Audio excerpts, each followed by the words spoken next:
Joshila, good morning. എന്തായാലും വയനാട് നിയമസഭാ തെരഞ്ഞെടുപ്പിന്റെ ഇന്നത്തെ രാഷ്ട്രീയ ചിത്രത്തിൽ വളരെ പ്രാധാന്യമുള്ള ജില്ലയായി മാറുകയാണ്. ഇടതുപക്ഷത്തിന് ഏറെ പ്രാധാന്യമുള്ള, ഏറെ പ്രതീക്ഷയുള്ള ജില്ലയാണ്. നിശബ്ദ പ്രചരണത്തിലേക്ക് ഇന്ന് കടക്കുമ്പോൾ എന്താണ് അവിടുത്തെ ഇന്നത്തെ ഒരു ചിത്രം? സിന്ധൂരി, വയനാടിനെ സംബന്ധിച്ചിടത്തോളം നിശബ്ദ പ്രചാരണം എന്ന് പറയുന്നത് ഏറ്റവും പ്രധാനപ്പെട്ട കാര്യം കൂടിയാണ്. കാരണം ജനങ്ങൾ കൃത്യമായി ഇരുന്ന് ചിന്തിക്കേണ്ട ഒരു സമയം കൂടിയാണിത്. ഒരുപാട് വിഷയങ്ങൾ വയനാടിനെ സംബന്ധിച്ചിടത്തോളം ഒരുപാട് വിഷയങ്ങൾ നിലനിൽക്കുന്നുണ്ട്. വികസന പ്രശ്നങ്ങളാണ് വയനാടിനെ സംബന്ധിച്ചിടത്തോളം ഏറ്റവും കൂടുതൽ ചർച്ചയായിട്ടുള്ളത്. അതിനുമപ്പുറത്ത് UDF-നെ സംബന്ധിച്ചിടത്തോളം വികസനം ഇല്ല എന്നുള്ള പ്രചാരണം നടത്തുന്നു അവർ. അതുമാത്രമല്ല, UDF നേരിടുന്ന വലിയ പ്രതിസന്ധി എന്ന് പറയുന്നത് ടൗൺഷിപ്പ് സംബന്ധിച്ച വലിയ പ്രതിസന്ധിയാണ്. എല്ലാവരും, ചെറിയ കുട്ടി പോലും അവരോട് ഫണ്ട് എവിടെ, വീട് എവിടെ എന്ന് ചോദിക്കുന്ന ഒരു സാഹചര്യത്തിലേക്കാണ് കാര്യങ്ങൾ പോകുന്നത്.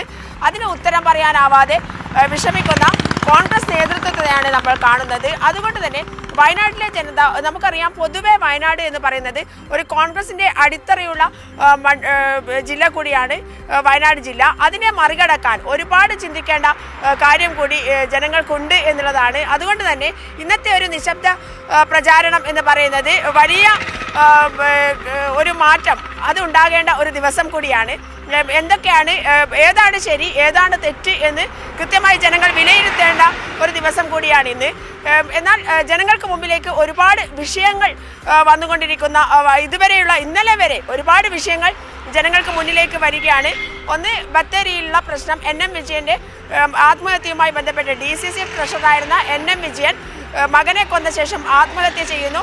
അത് കോൺഗ്രസ് നേതൃത്വത്തിന് ഏറ്റ ഒരു വലിയ തിരിച്ചടിയായി മാറുന്നത് അത് ആത്മഹത്യാക്കുറിപ്പ് തന്നെയാണ്. അദ്ദേഹത്തിൻ്റെ ആത്മഹത്യാക്കുറിപ്പ് തന്നെയാണ്. അദ്ദേഹത്തിൻ്റെ ആത്മഹത്യാക്കുറിപ്പിൽ പറഞ്ഞിരിക്കുന്നത് DCC പ്രസിഡന്റായിരുന്ന ND അപ്പച്ചനും അതുപോലെ തന്നെ IC ബാലകൃഷ്ണനുമാണ് തങ്ങൾ ഞാൻ വാങ്ങിച്ച ഈ പൈസയൊക്കെ തന്നെ നൽകിയത്, അവരാണ് എൻ്റെ മരണത്തിന് ഉത്തരവാദി എന്ന് കൃത്യമായി ആത്മഹത്യാക്കുറിപ്പിൽ അദ്ദേഹം എഴുതി വെച്ചിരുന്നു. അതുകൊണ്ട് തന്നെ അതിൽ ഒന്നാം പ്രതിയായി FIR ഇട്ട IC ബാലകൃഷ്ണൻ ആണ് ഒന്നാം പ്രതിയായിട്ടുള്ളത്. ആ IC ബാലകൃഷ്ണനെ തന്നെ കോൺഗ്രസ് നേതൃത്വം ബത്തേരിയിൽ സ്ഥാനാർത്ഥിയാക്കുന്നു. ബത്തേരിയിൽ IC ബാലകൃഷ്ണൻ സ്ഥാനാർത്ഥിയാകുന്നതോടൊപ്പം തന്നെ NM വിജയന്റെ കുടുംബം രംഗത്തേക്ക് വരുന്നു. അവർ ഇന്നലെ ഉപവാസ സമരത്തിലേക്ക് പോകുന്നു. അത് തന്നെ UDF-നെ സംബന്ധിച്ചിടത്തോളം ഏറ്റവും വലിയ തിരിച്ചടിയായിരുന്നു ബത്തേരിയിൽ മാത്രമല്ല, വയനാട് ജില്ലയിൽ ആകെ തന്നെ അറിയപ്പെട്ട ഒരാളാണ് DCC ട്രഷററായിരുന്ന NM വിജയൻ. അദ്ദേഹത്തിൻ്റെ 72-ാം വയസ്സിലെ ഈ ആത്മഹത്യ എന്ന് പറയുന്നത് വയനാട്ടിലെ ജനങ്ങൾക്ക് ഉൾക്കൊള്ളാൻ പറ്റാത്തതായിരുന്നു. എന്നാൽ അതിൻ്റെ ഉത്തരവാദിയായ ആളെ തന്നെ അവിടെ സ്ഥാനാർത്ഥിത്വത്തിലേക്ക് കൊണ്ടുവരുന്നു എന്നുള്ളത് മാത്രമല്ല, പ്രിയങ്ക ഗാന്ധി അവരുടെ പ്രചരണത്തിന് എത്തിയതോടുകൂടിയാണ്, ഞങ്ങൾ ഇവരെയൊക്കെ മാറ്റി നിർത്തും എന്ന് കുടുംബത്തിന് വാക്ക് നൽകിയ പ്രിയങ്ക ഗാന്ധി അവരുടെ പ്രചരണത്തിനായി എത്തിയതോടുകൂടിയാണ് അദ്ദേഹത്തിൻ്റെ കുടുംബം, NM വിജയന്റെ കുടുംബം ഉപവാസ സമരത്തിലേക്ക് പോയത്.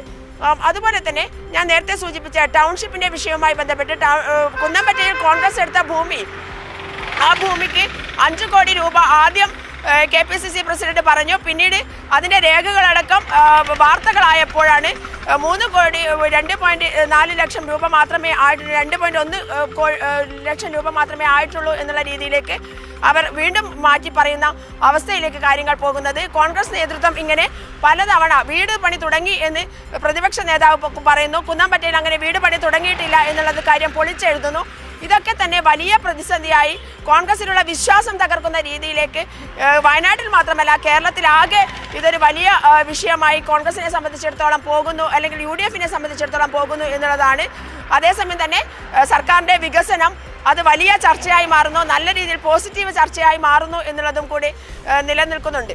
ഇതൊക്കെ തന്നെയാണ് വയനാടിനെ സംബന്ധിച്ചിടത്തോളം ഇന്ന് നിശബ്ദ പ്രചാരണം. ഇന്നലെ കലാശക്കൊട്ടിൽ ആ പ്രചാരണങ്ങളുടെ എല്ലാം ഒരു വലിയ പ്രതീക്ഷകൾ ഉണ്ടായിരുന്നു. ഇടതുപക്ഷത്തെ സംബന്ധിച്ചിടത്തോളം വലിയ രീതിയിലുള്ള കലാശക്കൊട്ട് തന്നെയാണ് ബത്തേരിയിലും കൽപ്പറ്റയിലും അതുപോലെ തന്നെ മാനന്തവാടിയിലും നടന്നത്. OR കേളു നടത്തിയ വികസനം ഒക്കെ തന്നെ മുൻനിർത്തിക്കൊണ്ടുള്ള ആ ആവേശം അത് ജനങ്ങളിൽ തന്നെ പ്രകടമായിരുന്നു എന്നുള്ളതാണ്. അതേസമയം തന്നെ നല്ല ടൈറ്റ് ഫൈറ്റ് നടക്കുന്ന ജില്ല കൂടിയാണ്. അതിൽ NDA കൂടി മുന്നോട്ട് വന്നിട്ടുണ്ട് ആ ഒരു മത്സരത്തിലേക്ക് എന്നുള്ളതായിരുന്നു ഇന്നത്തെ കലാശക്കൊട്ടിൽ നമുക്ക് കാണാൻ സാധിച്ച കാര്യം. അതുപോലെ തന്നെ UDF സ്ഥാനാർത്ഥികളും കലാശക്കൊട്ടിൽ ഇഞ്ചോടിഞ്ച് പോരാട്ടം നടക്കുന്ന ഒരു മണ്ഡലത്തിൻ്റെ എല്ലാ വാശിയും ഇന്നലത്തെ കലാശക്കൊട്ടിലുണ്ടായിരുന്നു. ഇന്ന് എല്ലാവരും നിശബ്ദ പ്രചാരണം നടത്തിക്കൊണ്ടിരിക്കുകയാണ്.